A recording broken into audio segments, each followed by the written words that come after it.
naglambing po sa akin yung ating mga retired teacher. No? I think less than 2 weeks ago, I was informed by Paul na yung ating retired teacher nakapalita na sunod-sunod ang GAIB. Sabi ng mga retired teacher, sana all.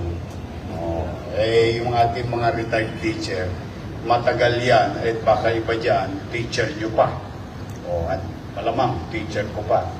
Kasi po, may isa po tayong ordinansa, when I was Vice Mayor then, yung pong year 2000, o what you called Ordinance 7977. Ito po ay isang ordinansa na nagbibigay ng konting tulong, pagkilala at pagpapahalaga sa mga guro nating naglingkod sa lungsod ng Maynila, sa ating mga paaralan.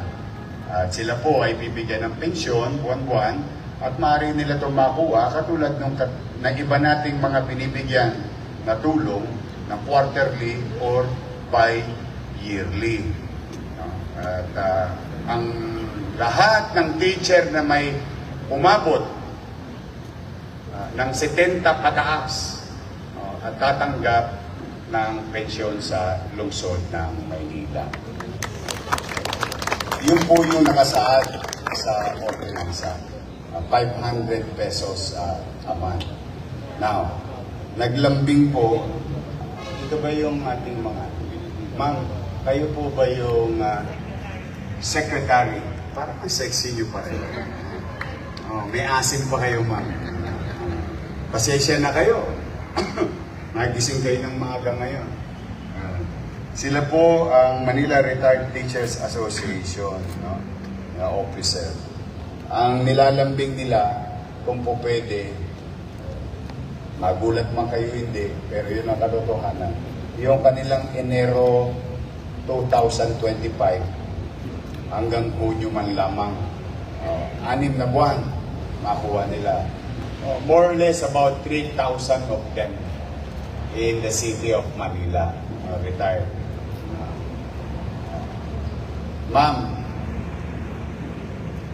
maraming salamat sa taxpayer. Sa awa ng Diyos at sa ating mga kawani ng pamahalaan at mga department sa pagbubuti nila. Unti-unti tayo at patuloy tayong nililingon ang mga nakaraang obligasyon. Bagamat kahit hindi ko pa ito panahon, but what matter most is that we will recognize previous obligation. So, ang request ninyo, January to June 2025. Yun lang po request nyo. Ayaw nyo pa buong taon? Kasi yung request nyo is amounting to 9 million pesos. But last Friday, sabi ko kay Paul, na nag-uusap kami. Sabi ko, Paul, araw ng mga puso. Iparamdam natin ang pagmamahal at utang na loob sa ating mga guro. Katulad ko ay one of many product of public education system. Full-blooded from Tulungan Center in Delpan na ngayon ay tinayuan na ng Gat Andres Bonifacio Hospital. Dati pong Tulungan Center yun. Daycare po ako doon. Dahil nakatira po kami sa Parola. Yung wala pa siyang flyover noong araw. Isa kami sa mga original sa Parola. Bubog at kusot ng San Miguel. Yung kanilang pabrika. Tapos kami po ay nawala sa Parola. Dala na nagkaroon ng reblocking dahil itatayo na yung MIP or mas kilala ngayong ICTSI. Yun po yung pier.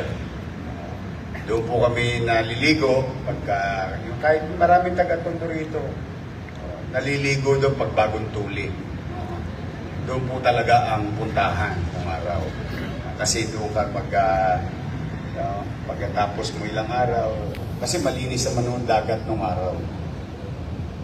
So after that, when I graduated from Tulungan Center in Delpan, ako po ay nag-aral sa, hindi po siya mababa kasi nakalagay yung mababang paaralan ng Rosauro Almario Elementary School. Fifth floor po yun. Kaya po ko nakuha. Graduate po ako ng Almario. Tapos, nung ako po yung mag-high school, doon na po sa Tondo High School. Kaya po ako isa sa mga produkto. Mangyari pa, maswertihan mo, because sa pagtsatsaga ng mga guro na katulad ninyo sa pampublikong paralan o nakapag-produce kayo ng isang mayor ng Maynila. And I'm pretty sure, and I'm sure about this, marami kayo na-produce na doktor, inhinyero, lawyer, pati IT. Hindi pa uuso ang IT, may IT na po akong mga kaklase na graduate na nasa Intel. Alam niyo po yung Intel ng microchip sa computer. Lahat po sila nagtatrabaho sa Estados Unidos. Ako lang po ang kilala, pero sa totoo po, marami pong matagumpay na mag-aaral sa pampublikong paralan. Marami pong nagisiman. Yung iba ko pong kaklase, kapitan na ngayon, si Jomel.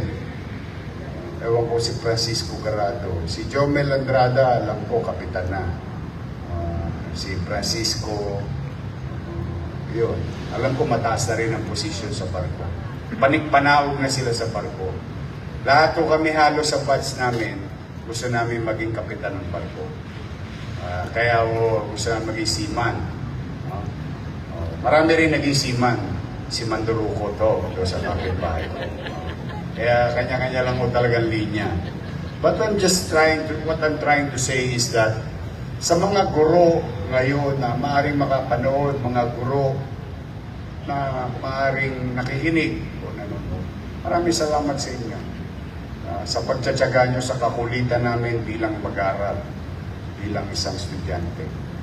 Lahat po kasi nung araw pwede pa akong mangurot sa singit, pwede pa akong mabato ng pampura, pwede pa mapingot, at ang pinakamasakit sa lahat, mahilaan ka ng patilya. Shout out sa mga nahilaan ng patilya dyan. Ngayon yata, di na pwedeng gawin yun, no? Alam niyo yung patilya, ewan ko Jess kung nadali ka dito, ha? Nakakatangkad po yun. Those were the days in public education system. But we've learned our lesson. We didn't take it against our teacher. Because we know we are at fault. Kaya naman ako pa naging alkalde, pwede ba namin kayo pabayaan? Kaya malugod ko pong ipaalam sa inyo, January to December 2025 na makuha. I already advised Paul to release 18 million pesos for our more or less 3,000 retired teachers of Manila. Palakpakan natin ang ating mga guro. Good things come to those who wait. Ay sabi po yun sa Biblia po yata yung o kung sino man may sabi nun, nakikisabi lang po ako.